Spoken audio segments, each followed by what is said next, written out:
आज मैं आपको बताने जा रहा हूँ कि आप अपना वजन कैसे कम कर सकते हैं। मेरा वजन आज से 1 साल पहले पूरा 100 किलो था और मेरे एक दोस्त ने मुझे सलाह दी कि आप सुबह उठ के रोज नींबू शहद का सेवन करें, इससे आपका वजन कम हो जाएगा। दोस्तों, आज पूरे 1 साल के बाद मैंने फिर से अपना वजन किया, पूरा 100 किलो था। वजन तो कम नहीं हुआ दोस्तों, लेकिन मेरे घर में 3 किलो शहद और 12 किलो नींबू कम हो गए। पहले मैं किराए के मकान में रहता था, फिर मैंने अपने मकान मालिक को एक ऑनलाइन बिजनेस के बारे में बताया। अब हम दोनों किराए के मकान में रहते हैं।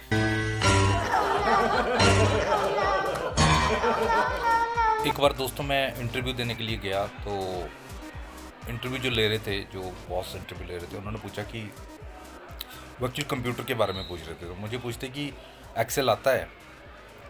मैंने बोला सर एक्सेल थोड़ा सा टाइट होता है, डबल एक्सेल ठीक आता है।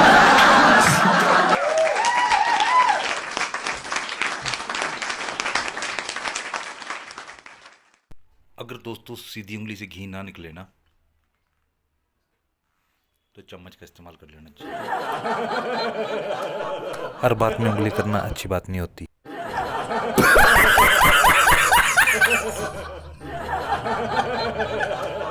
एक बार मेरा बॉस मुझे ज्ञान दे रहा था, बोलता लोहा लोहे को काटता है, हीरा हीरे को काटता है। इतने में कुत्ते ने उसको पीछे से काट लिया।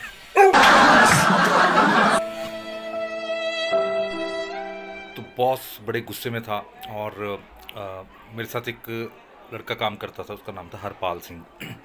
तो बॉस ने हरपाल को बोलता मैं तेरे को नौकरी से निकाल रहा हूँ। हरपाल बोलता सर मैंने तो कुछ किया ही नहीं। बोलता इसीलिए निकाल रहा हूँ कि तू कुछ करता ही नहीं है।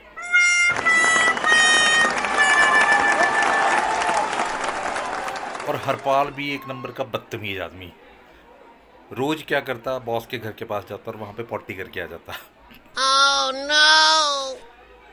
बॉस परेशान हो गया कि यार ये कौन बदतमीज बंदा है। एक दिन बॉस ने इसको पकड़ लिया। बोलता ये क्या बदतमीजी कर रहा है। बोलता बॉस मैं आपको ये बता रहा हूँ कि मैं भूखा नहीं मर रहा हूँ।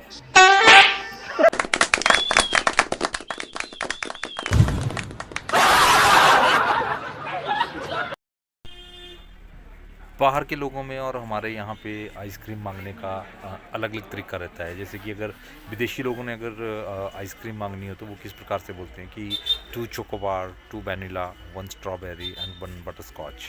और हमारे यहाँ पे जब दुकानदार से आइसक्रीम मांगी जाती है तो बोलते हैं कि 2 10-10 वाली, 2 20-20 वाली और एक ये जो भाई साहब खा रहे हैं।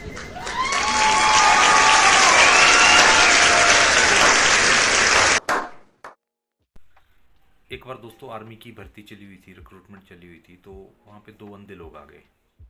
तो जो मेजर साहब वहाँ पे जो भर्ती ले रहे थे, उन्होंने पूछा कि आप तो अंधे हैं, आप यहाँ पे क्या करेंगे। वो बोलते हम यहाँ पे अंधाधुंध फायरिंग करेंगे। Oh, no! हरपाल जब भी बैंक में जाता तो कभी 10,000, कभी 20,000, कभी 50,000 रुपये बैंक में जमा करवा के आता था।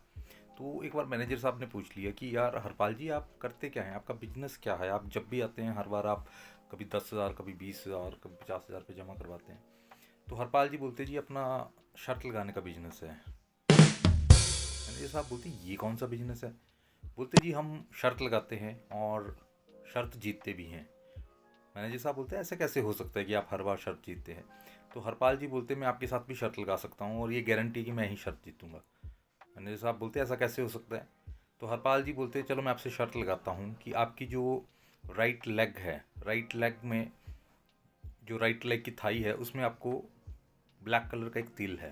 मैनेजर साहब बोलते मेरी थाई पे तो कोई तिल नहीं है। हरपाल सिंह बोलते जी तिल है। मैनेजर साहब बोलते यार मेरी टांग है, मुझे पता है कि तिल नहीं है। तो हरपाल सिंह बोलते चलो तो आप शर्त लगा लो। मैनेजर साहब बोलते ठीक है शर्त लगा लो।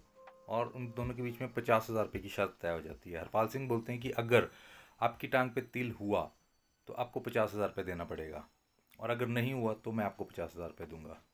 मैनेजर साहब बोलते जी ठीक है। तो हरपाल जी बोलते देखिए शर्त का अमाउंट बड़ा है, आप भी मुकर सकते हैं, मैं भी मुकर सकता हूँ, इसलिए हम एक गवाह भी साथ में रखेंगे। तो मैं कल सुबह 10 बजे आपके पास आऊँगा और फिर इस शर्त को हम कंटिन्यू करेंगे। मैनेजर साहब बोलते जी ठीक है। अगले दिन सुबह हरपाल जी एक व्यक्ति के साथ आते हैं और शर्त के मुताबिक मैनेजर साहब को बोलते हैं कि जी आपकी राइट लेग पे, थाई पे आपको तिल है। मैनेजर साहब बोलते जी तिल तो नहीं है। तो शर्त के मुताबिक हरपाल जी बोलते हैं जी आप अपनी पैंट उतारिए। मैनेजर साहब अपनी पैंट उतारते हैं, तिल दिखाते हैं तो वहाँ पे कोई भी तिल नहीं होता है। तो हरपाल जी शर्त हार जाते हैं।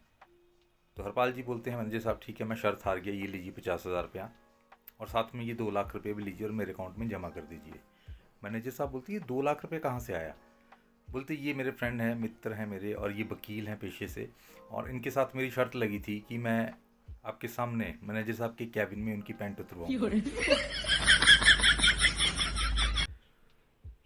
दोस्तों, एक बार की बात है, मैं बड़ा परेशान हो गया, बड़ी टेंशन में था, बड़ा स्ट्रेस सा हो रहा था। मैं एक पार्क के अंदर चला गया और वहाँ पे देखा एक बुजुर्ग बैठे हुए थे, बड़ा तेज़ था उनके चेहरे के ऊपर। मैंने सोचा इनसे बात करता हूँ, शायद कोई समस्या का समाधान मिल जाए। तो मैंने बाबा जी से बात करी। मैंने बोला बाबा जी जब हम खाली हाथ आए हैं, खाली हाथ ही हम लोगों ने जाना है, तो ये भाग दौड़, ये मार काट, ये क्यों इतना सब कुछ हो रहा है?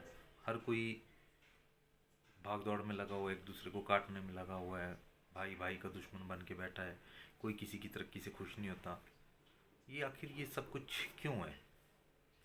बाबा जी ने मेरी तरफ देखा, अपनी जेब में हाथ डाला और एक माचिस की डिबिया निकाली। माचिस की डिबिया निकाल के उन्होंने वहाँ से 2 माचिस की तिलियाँ निकाली। एक तिल्ली को उन्होंने ऐसे देखा और नीचे फेंक दिया। उसके बाद उन्होंने दूसरी तिल्ली को उठाया और उसको बीच में से ऐसे तोड़ा। मैं बड़े गौर से देखता रहा। मैंने बोला बाबा जी अभी कुछ समाधान बताएंगे। उन्होंने ऐसे तोड़ा, तिल्ली का ये बारीक हिस्सा आगे किया और दांत में फंसा के बोले पता नहीं बेटा मैं खुद परेशान हूँ।